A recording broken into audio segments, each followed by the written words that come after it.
Hi everyone! Welcome back to my channel, GTR Math Tutorial, and Facebook, RJ Enseñado. So for today's video, ang i-discuss natin ay another topic in mathematics in the modern world, operations on sets. Okay, so let's start. So we have basic operations on sets. Meron tayong four important operations. Number one, union. Number two, intersection. So ang symbol ng union ay letter U. Ayan, letter U na malaki. Intersection naman, binaligtad lang ito. Kapag binaligtad yung letter U, intersection ang tawag dyan. Difference, so parang subtraction lang din sa whole numbers. Yan. Yan lang din yung symbol, subtraction. And complement. Complement, ang symbol niya A to the C. Or pwede rin gamitin, sa ibang books, ang ginagamit din ay A prime. Okay? So, ang basa dito, complement. Complement of A. Okay? A prime or A to the C, ang basa dyan, complement of A. Okay?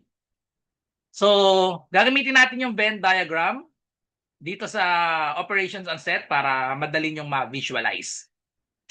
A Venn diagram is a visual illustration that uses overlapping shapes, typically circles. Yan, puro sa circles ang gagamitin natin. To show the logical relationships between two or more sets of items. So pag dalawa yung set natin, ito yung gagamitin natin. Ayan. Overlapping shapes, typical circle. So ito yung dalawang circle na nag-intersect sila. Ito yung intersection nila. Okay? So ito yung intersection nila, itong nasa gitna na to. Yan. So ito yung nasa gitna nila, intersection nila. So kapag dalawa yung set, ito yung gagamitin natin, dalawang circle na nag-intersect. Pag tatlo naman, so ito yung gagamitin natin na circle. So syempre laging naka-enclose yan naka-enclose sa rectangle. Ayan, kasi ito yung universal set. Okay? So universal set yung nire-represent ng rectangle.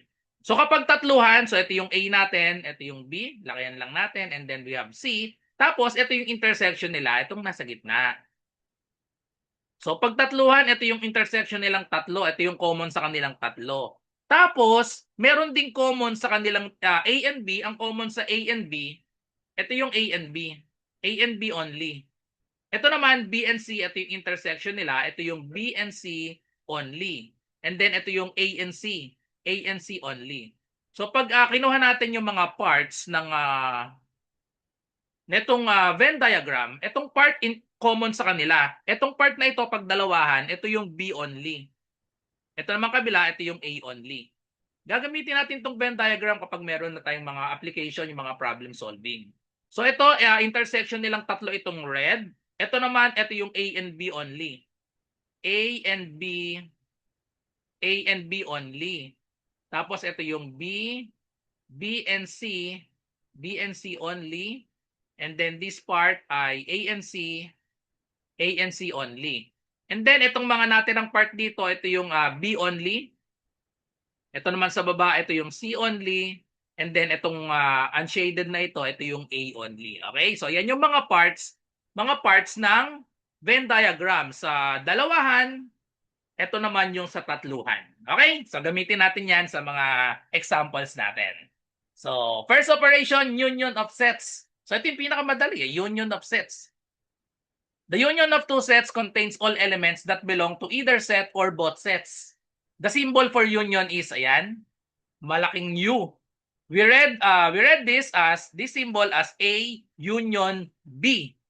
So sa Venn diagram, ito yan. Yung shaded, yung yellow. Yan yung A union B. So ibig sabihin, lahat ng nasa A at lahat ng nasa B, pagsasamahin natin. Kaya nga, di ba, union, ayan, magkasama sila. Pagsamahin natin yung A and B, yung common sa kanila, isang beses lang natin isusulat. Example, so if we let A equals 1, 2, 3, 4, 5, and B equals 4, 5, 6, 7, pagsamahin lang natin yung dalawa. Kasi union. Pagsasamahin natin sila, then, yung common sa kanila na 4 and 5, isang beses lang natin isusulat. Meron silang 4 and 5 parehas. So mapapansin natin yung A union B, yung 4 and 5, isang beses lang natin isusulat. Okay? So notice that 4 and 5 are not repeated kapag sinulat natin dito. So kahit walang Venn diagram, madali lang sagutan ito. Pag A union B, ang gagawin lang natin ay pagsamahin sila, yung common na 4 and 5, isang beses lang isusulat. Pag nilagay natin yan sa Venn diagram, mag-i-start tayo dun sa common 4 and 5. Yung 4 and 5 dito natin ilalagay sa gitna. Kasi meron sila parehas, letter A and letter B, may 4 and 5. Tapos yung 1, 2, 3 ilalagay natin dito sa A only, part na A only, and then yung 6, 7 naman ilalagay natin sa part na B only. So yan ang itsura niya kapag nilagay natin sa Venn diagram. Then under yan ng universal set. Next operation, intersection of sets. The intersection of two sets contains the elements that are common. So ito lang yung common. Common to both sets pag sinabing intersection. So maunti lang ang sagot dito. Minsan empty set nga yung sagot dito pag walang common. So the symbol is ayan, baligtad na letter U. We read this symbol as A intersection B. So sa Venn diagram, ito siya. Ito lang yun. Ito yung shaded part natin. Ito yung A union, A intersection B. Yung common lang sa kanila. Okay? So common lang kapag sinabi nating intersection. Okay. So using the same sets, meron tayong set A, 1, 2, 3, 4, 5. Set B, 4, 5, 6, 7. So ang intersection nila, the elements common to A and B are 4 and 5. So same set tayo, ang common sa kanila 4 and 5. Again, pag nilagay natin sa Venn diagram, ito yung 4 and 5. And then yung 1, 2, 3, ilalagay natin dito sa A only. And then 6, 7, dito siya sa B only na part. So therefore, A intersection B is 4 and 5. So without using the Venn diagram, tingnan nyo lang yung set, hanapin nyo yung common sa kanila. Pag nilagay sa Venn diagram, ito naman ang itsura niya. 4 and 5 nasa gitna, and then 1, 2, 3 sa A only, 6, 7 sa B only. So kailangan alam nyo ang Venn diagram dahil minsan mas madaling isolve yung mga word problems na gamit ang Venn diagram para ma-visualize nyo ng mabuti. So number 3, the difference of sets. The difference between two sets identifies elements that belong to one set but not the other. So belong to one set but not the other. Okay. There are two important differences. Dalawa yan, A minus B and B minus A. Pero tandaan, magkaiba yung dalawa na yan, ha? So these are generally not the same. Magkaiba yung A minus B and B minus A. Hindi yan commutative, bawal baligtarin. So A minus B muna tayo, example. This means elements in A that are not in B. Elements ni A lang that are not in B. So ibig sabihin yung common sa A and B tatanggalin lang natin. So example niyan sa Venn diagram, ito ang itsura niya sa Venn diagram. I-enclose lang natin sa rectangle. Ito yung universal set. Ayan. So yung A minus B, ibig sabihin lang yan. Kasi di ba yung A, ito yung buong A. Ito yung buong A, isi-shade din natin ito. Yan yung A. Eh, isubtract down natin yung B. Subtract natin yung B. Itong part na ito, meron siyang, itong shade ko, meron siyang part ni letter B. Kasi ito yung letter B, yung other circle. So pag sinubtract natin yung B, tatanggalin lang natin ito. Ang matitira, ito na yon. So another term dito ay, another term sa A minus B, ito yung A only. A only. So ito yung A minus B ang ibig sabihin yan. A minus B, A only. So kapag walang given na Venn diagram, pwede nating masagot yan. So example tayo. Given. Set A ay 1, 2, 3, 4, 5 and set B 4, 5, 6, 7. Kapag walang Venn diagram, ganito lang sagutan yan. A minus B, mag-start tayo sa letter A. So i-underline ko yung letter A. Tapos isubtract natin yung B. Ibig sabihin yan, yung common sa kanila, sa letter A, tatanggalin lang natin. Kasi sabi, elements in A that are not in B. So pares silang may 4, 5. So i-cancel ko lang yung 4 and 5 kasi common sa A and B yun. So therefore, ang natira, sinubtract natin yung 4 and 5, may matitirang 1, 2, 3. So the elements of A that are not in B are A minus B, 1, 2, 3. Pag nilagay natin sa Venn diagram, kagaya nung kanina, di ba, yung 4 and 5 nandito. And then 1, 2, 3 ang ilalagay natin sa A only, 6, 7 naman sa B only. Okay? So pag binaliktad natin, B minus A naman. So given, same set tayo. So find B minus A. So sa Venn diagram, ayan, this means elements in B that are not in A. So pag sinolve natin, without using Venn diagram, ganito lang yan. B minus A, so mag-start tayo sa B. Ito yung B. Tapos, i-cancel natin yung meron sa A. Common sa kanila yung 4 and 5. So i-cancel lang natin yung 4 and 5. Ang natira, 6 and 7. So sa Venn diagram, ito yan.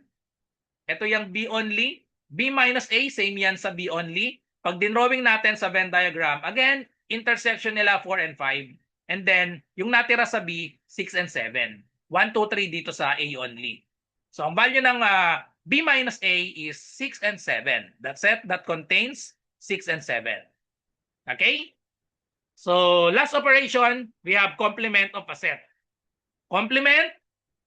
The complement of a set contains all the elements in the universal set that are not in the given set. Okay? So, yung elements daw sa universal set that are not in the given set. So, the universal set is usually represented by uppercase U. The complement of A can be written as, ayan, so again, dalawa yung symbol natin, ha? A to the C or A prime. Ang basa dyan, complement of A. Complement of A ang basa. Okay, so sa Venn diagram, ganito siya. Ito yung A, tapos yung A complement, lahat ng nasa labas niya. Kaya ang may shade natin, yung color blue, yung nasa labas nitong letter A natin. Set A, lahat ng nasa labas niya na nasa under ng universal set. Okay? So universal set yung pangkalahatan. So example, let the universal set 1 to 10.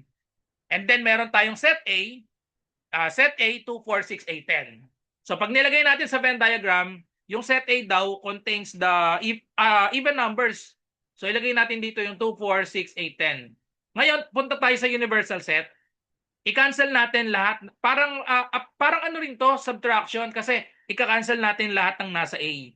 2, 4, 6, 8, 10. O di ba? Para lang din siyang subtraction pero kino-compare natin sa universal set. So lahat ng 2, 4 na wala dito sa 2, 4, 6, 8, 10, isulat natin dito. 1, 3, 5, 7, 9. So yan na yung ating A complement. Complement of A, 1, 3, 5, 7, 9. The elements in U that are not in A are 1, 3, 5, 7, 9. So sa Venn diagram, ganito ang itsura niya. Ilagay nyo lang yung mga set A nasa loob, lahat ng nasa universal set na wala sa set A, yun na yung magiging complement of A. So i-summarize natin yung apat na operations. So summary of set operations, same given tayo. Set A 1, 2, 3, 4, 5, set B 4, 5, 6, 7, and then the universal set 1 to 10. First operation is the union. So sa union, meaning everything in A or B. Pagsamahin lang natin si A at saka si B, isulat ng isang beses yung magkaparehas na 4 and 5. So pag pinagsama lahat yan, 1, 2, 3, 4, 5, 6, 7. Next operation is the intersection, A intersection B, meaning common elements. Common elements of A and B are 4 and 5. Okay, so the answer, A intersection B, 4 and 5. And then we have A minus B. For A minus B, in A but not in B. So let's start with A. Cancel the common to A and B. Common to them are 4 and 5. So therefore, A minus B, the elements 1, 2, 3. And then, next is the B minus A. Let's start with the letter B and then cancel the common elements to A and B. That is 4 and 5. So the answer is 6 and 7. In B but not A ang meaning niya. So ang sagot natin 6 and 7. And then the last one is the complement. So complement of B. So we start with letter B. Look at the universal set. Universal set, just cancel the B. Everything outside B. Everything outside B, so just cancel the 4, 5, 6, 7, the elements of B in the universal set. So what's left are 1, 2, 3, 8, 9, 10. And that is our answer. Okay, so let's have a short quiz, 15 items. Ayan, so samahan nyo akong magsagot. I-comment nyo mamaya kung ilan ang naging score nyo. Dito sa short quiz natin, sasagutan natin ito gamit ang Venn diagram. Pati ang, pwede nating isolve kahit walang Venn diagram. So malaking tulong lang yung Venn diagram kapag meron ng mga application, mga word problems. Kaya isasama natin yung drawing ng Venn diagram. Okay, so ayan. So let A, 1, 2, 3, 4, and set B, 3, 4, 5, 6. Find A union B. So pag A union B, di ba, ang ibig sabihin lang yan, pagsasamahin natin lahat ng numbers, yung common sa kanila, isang beses lang isusulat. So common sa kanila 3 and 4. So isang beses lang isusulat yung 3 and 4. So ang technique lang dyan, unahin natin tong letter A. So 1, 2, 3, 4. Tapos yung nasa letter A na, wag na nating isusulat. Letter B naman, may 3 and 4 na tayo. So copyin lang natin yung 5 and 6. Pag nilagay sa Venn diagram yan, ito ang itsura ng A union B. Ayan ang itsura ng A union B pagsasamahin natin. Okay? So pag nilagay sa Venn diagram, the common elements 3 and 4 nandito yan sa gitna. And then 1, 2 sa A only, 5, 6 dito sa kabilang side. So 1, 2, 3, 4, 5, 6, A union B. Next, number 2, we have A intersection B. So ilagay natin sa Venn diagram. Pag A intersection B, ito lang yan. Itong nasa intersection nila sa gitna nila. So pag sinulat natin A intersection B, kunin lang natin kung ilan yung magkapareha sa kanila. Pareha silang may CD. So yan na yung answer natin, C and D. Pag nilagay sa Venn diagram, mag-start tayo sa common nila C and D, and then AB dito sa A only, and then letter E nandito siya. So yan yung 5 letters na ginamit, A, B, C, D, E sa Venn diagram. Number 3, find A complement.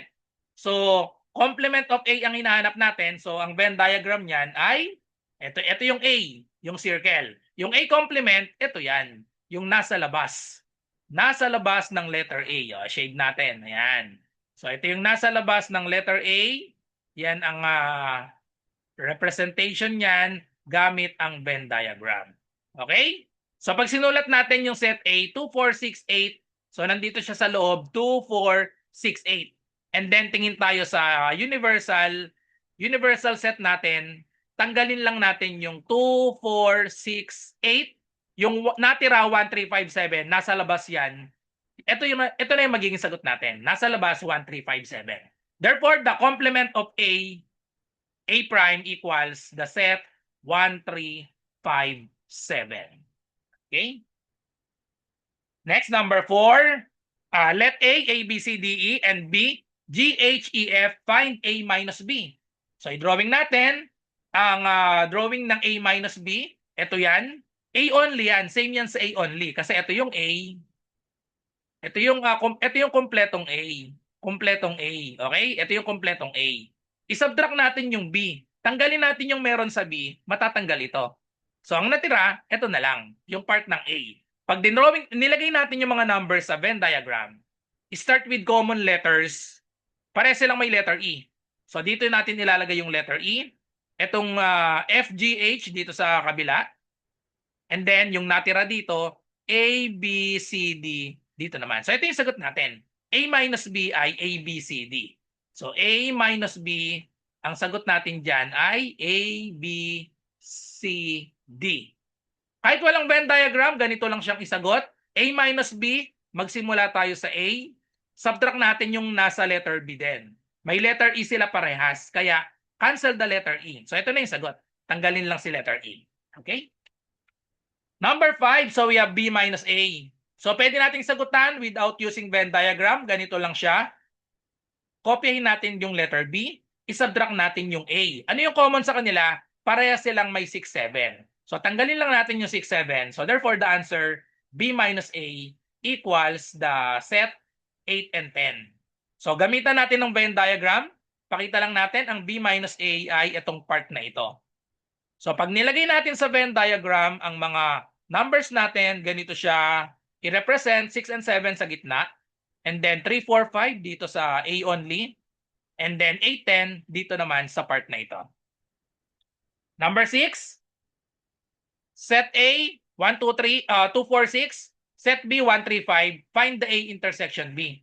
A intersection B, malinaw na wala.